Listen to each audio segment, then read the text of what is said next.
एक गांव में रामदीन नाम का एक किसान अपनी पत्नी सुमन और दो बेटों के साथ रहता था। रामदीन के बड़े बेटे का नाम मोहन था और छोटे का नाम सोहन। परिवार बहुत ही खुशहाल था। रामदीन और उसके दोनों बेटे मिलकर खेती करते थे और सुमन घर का कामकाज संभालती थी। समय बीतता गया और रामदीन ने मोहन की शादी एक सुशील लड़की राधा से कर दी। राधा बहुत ही समझदार और मेहनती थी। वह जल्दी ही घर के सभी कामकाज में निपुण हो गई और सबकी चहेती बन गई।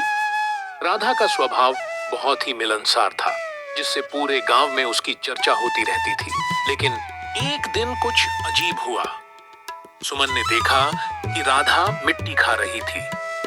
सुमन हैरान रह गई और उसने राधा से पूछा, बहू तुम मिट्टी क्यों खा रही हो?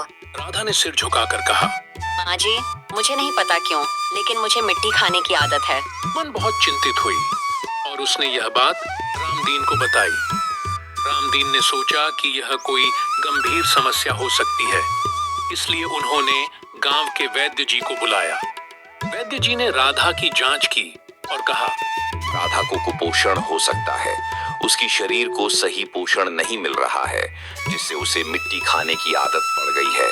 हमें इसे ठीक करने के लिए उसे अच्छा भोजन और पोषण देना होगा। रामदीन और सुमन ने वैद्य जी की सलाह मानी और राधा के लिए पोषक आहार का प्रबंध किया।